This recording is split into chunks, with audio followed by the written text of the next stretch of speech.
there's something worth living for. Just hang on. You're going to get more than you bargained for. Wow. Jenna? Nice, deep. Yours Yeah. was deep. Mine's not. Mine's gonna be like buy more pedals. More pedals. More power. Yeah.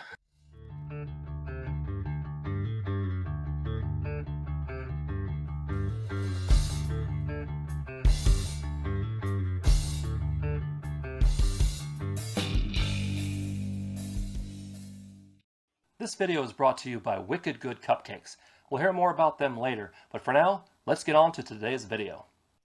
Welcome to Room 6, the channel dedicated to local music wherever it may be and the people that make it, including my guest, whose interview on Room 6 has been a year in the making. This is a female-fronted alternative rock band out of Southern California, specializing in a blend of rock you can dance to or just punch someone in the face to. Their influences range from The Killers and the Yeah Yeah Yeahs to My Chemical Romance and Nirvana.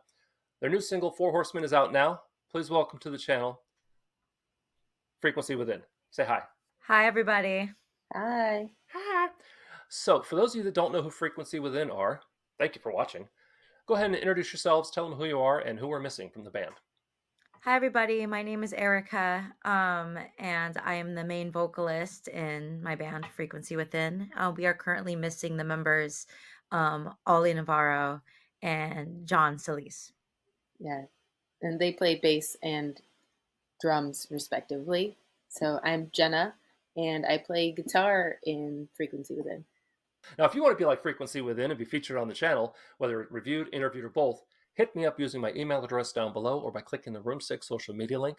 That's where you'll find all the things I'm up to online, ways you can support the channel, like maybe go to room6.shop and pick up some sweet merch, and what the heck, go ahead and click the like, share, and subscribe buttons. It really does help, and I appreciate all of you. And if you're watching this right now, over 90% of you aren't subscribed. Please, please, click the button. Thanks. That's my YouTube crap out of the way. All right. Now, first off, I know you're based in LA, right? Yes. Have the fire? Are you okay? Is your family okay with the fires? Yes, we're all marked safe from the fires. I live in Huntington Beach, so I am further actually into Orange County, but Ollie and Jenna, they are closer to the fires. They live in LA. So nobody lost any gear. No, we're not evacuated or anything. It was just a lot of um, ash and bad air quality for a long while.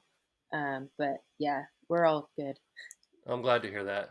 And it's funny. I actually very like single-digit years of my life was in Huntington Beach. Oh, Yeah. So I don't hear that too often. nice. So there you go. Um, can we talk about Golly Gee Whiz? Do we have to? This is your interview. Sure, yeah. What would you like to know? What the heck is it? Let's tell the people who don't know what is Golly Gee Whiz. It's a band, right? Yeah, it's a band. I kind of know. So we started Golly Gee Whiz a long time ago. It was one of our first projects. When me, Jenna, and Ollie came together. It was an indie pop type deal, very upbeat, very happy. Um, I would say it was just friends coming together and just having some fun. Awesome. Now, what is your secret for staying together for over a decade?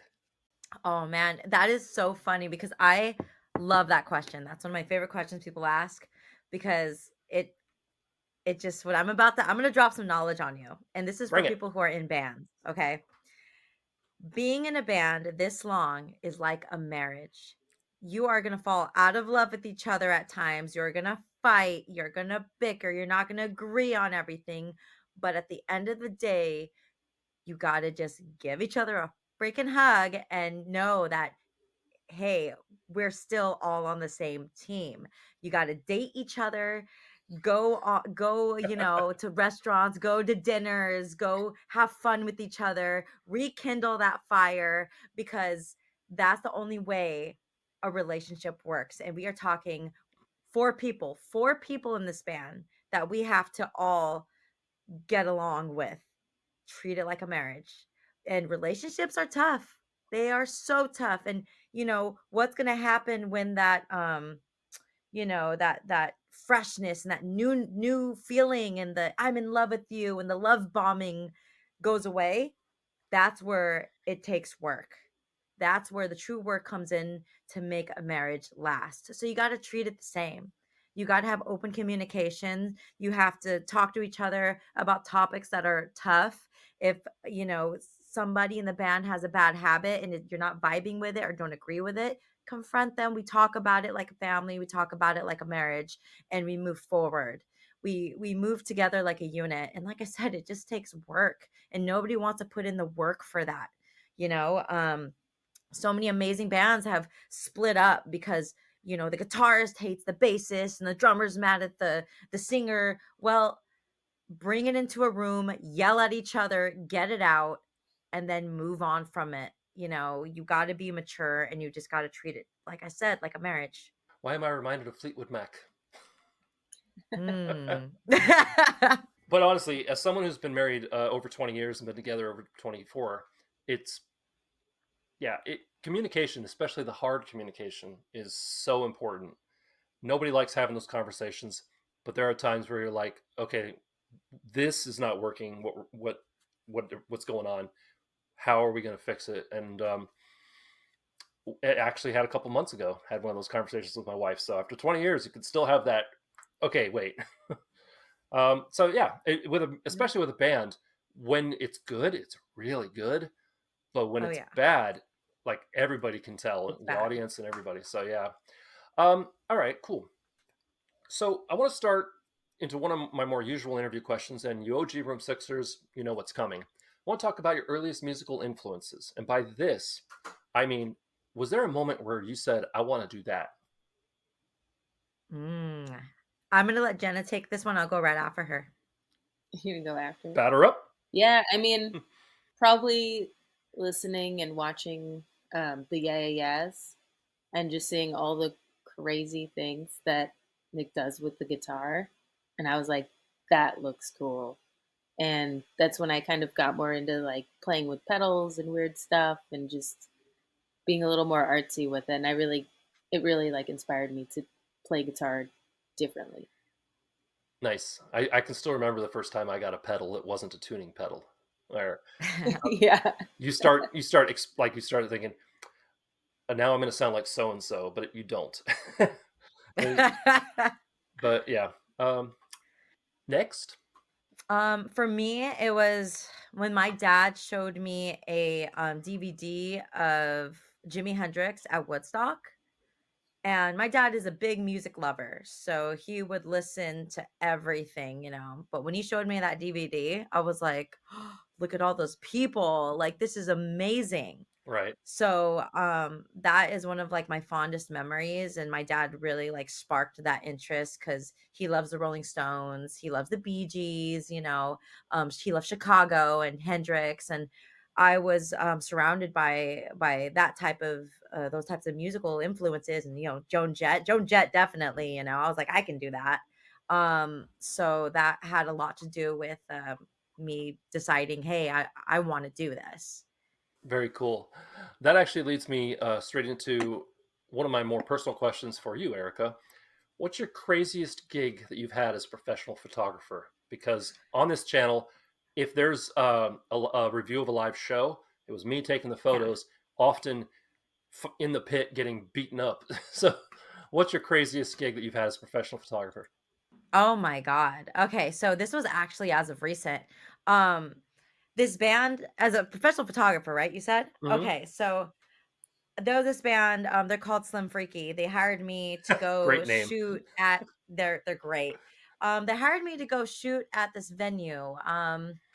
What was it called? It was oh, Jenna, do you remember what it was called? Because I was Was it bitching and the complaining about Canyon? it. I think so. I just don't wanna give the wrong venue a bad rep. But there was a venue that they hired me to go shoot, and the so I, have my assistant come with me, and I on the way to the venue, I called the sound guy because the guys from Slim Freaky were asking me, "Hey, I want to get a like live sound because I was doing video and I was shooting photography. So I was like, yeah, not a problem. Let me call the sound guy. I call the sound guy and I'm like, "Hi, my name is Erica.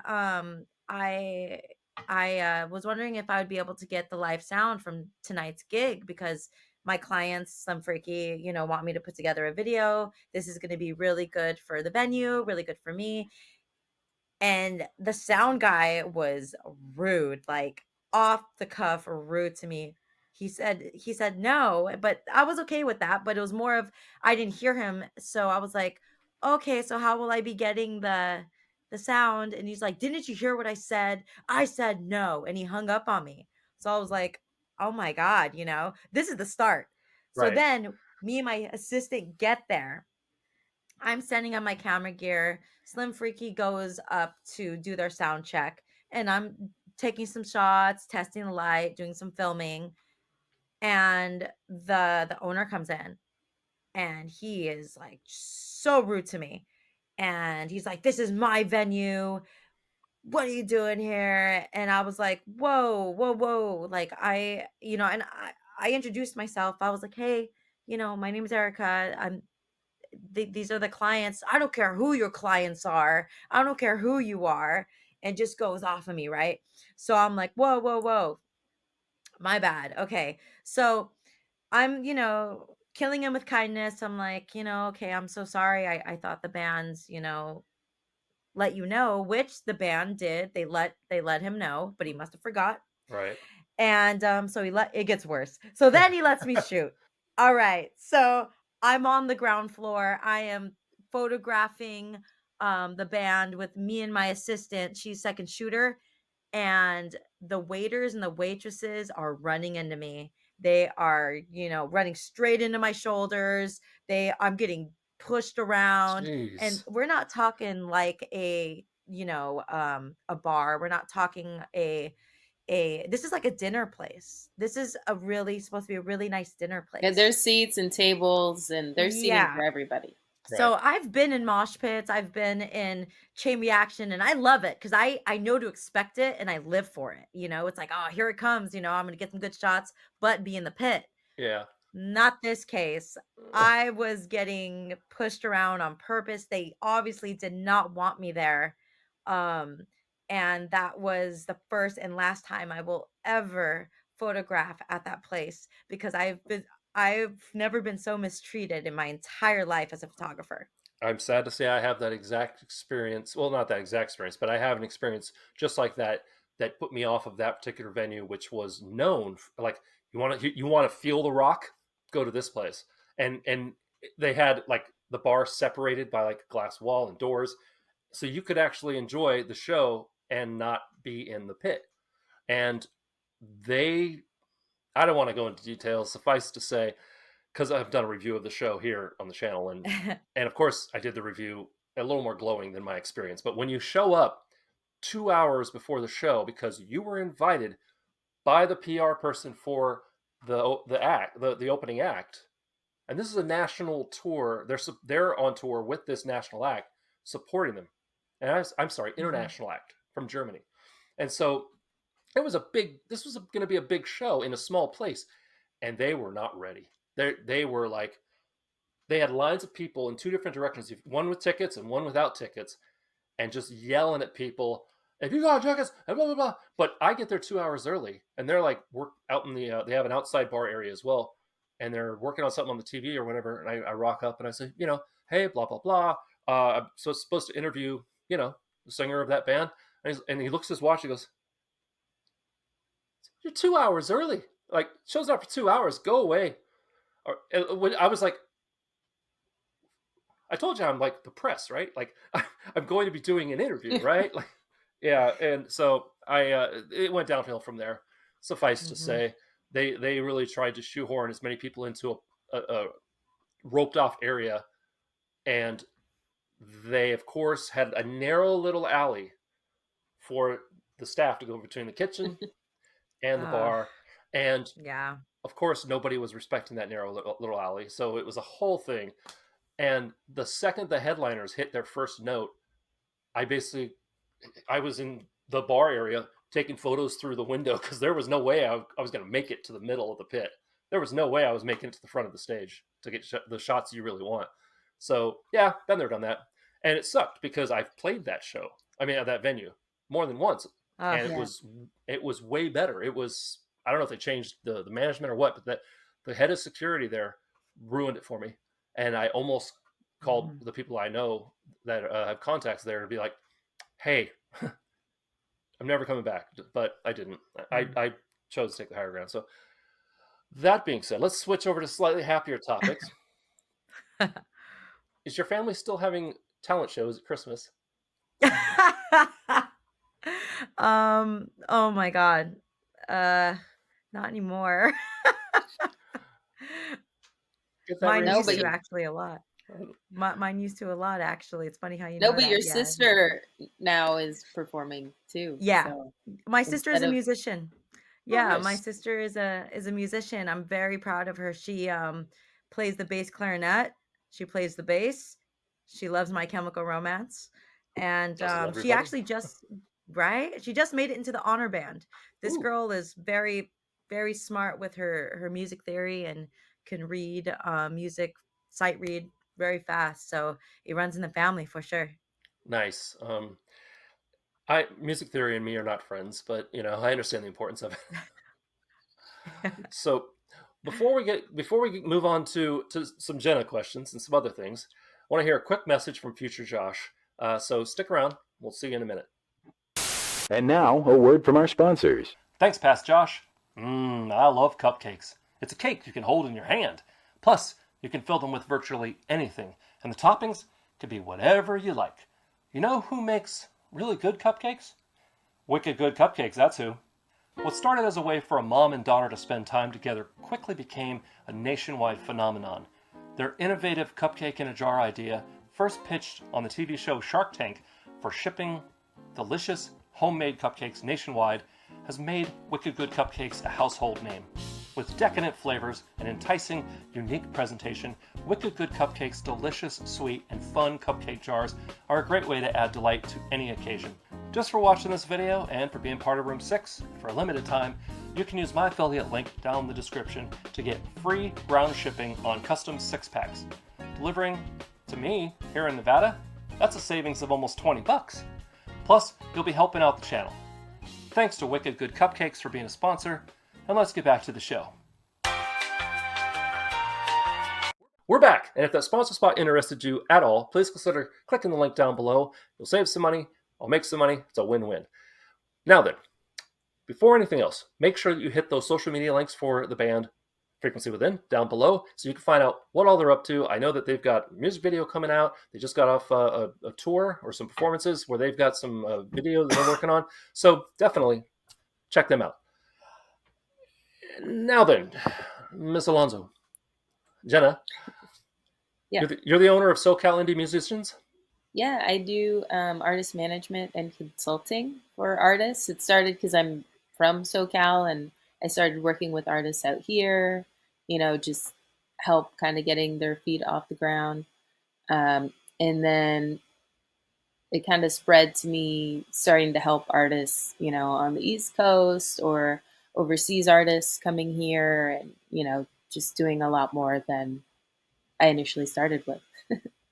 Yeah, it's funny how it becomes this organic thing, but awesome. Yeah. So if you're in the SoCal area and you want to get some help with your music and your promotion, hit up Jenna. And we have a website for that. Yeah, just SoCalIndieMusicians.com. It's on the screen. So I have one more question for you, and then I've got a couple of my usual interview questions, and we'll wrap this up. So, do you still have the autographed underwear that says Khaki Klein? Oh, I do. I do have Nice. those. You hang it I on think I have is a photo somewhere. Yeah, I have a photo somewhere that someone took of me like wearing them while she signed it. I have to find them. But that's that was at the Glass House where I found out about in it. Pomona. I was like, you gotta like Yeah. hang it on the headstock of your gear or whatever. Oh yeah. I Yeah, got to do something with that in the video. yeah. That'd be funny. There you go. So doing it over a decade, you obviously have played lots of shows together. For the two of you, what is this one time story that you've got from performing as Frequency Within? It could be where things went off the rails, or you checked off a rock star wish list moment. What do you got that's your like go to? I love this being in this band because. For me, I we were in Arizona and we played a house show and all these kids came out. People were like jumping off the roof into the pool. It was like a big house party. People were going crazy and people were really into it, and that was a moment when I was like, I can do this for the rest of my life. This was great. It wasn't at no fancy venue. It wasn't, we didn't play Coachella. Like we were at a house show and people just had a really good time. House shows can go hard. Oh yeah, and it did. Yeah. It did. It was to this day, it's Yeah, they still don't like have the biggest security party to yell at you to get off of the to do table or crazy anything. stuff. Yeah. That sounds like a cheesy 80s movie, though. Like kids are hopping off the fence into the pool or the roof into the pool. The cops get called. So, all right. How about you? Me, I don't know. I don't know. I don't know that one in particular sticks out. I definitely do love when we're on the road and touring together, and like that as an experience itself of just like, playing shows every night in different cities and all the craziness. I think that just kind of like lumps a bunch of stuff together because it feels like just one big, really long day. hmm Right. hmm But I'm gonna think of one tomorrow, and I'm gonna be like, why didn't I think of that? I'm just really tired because we did just come back hmm from a trip, and I was just at NAM all week, and I haven't had a lot of sleep. Oh, well, um, but fortunately, last question. You made it. So, hang in there.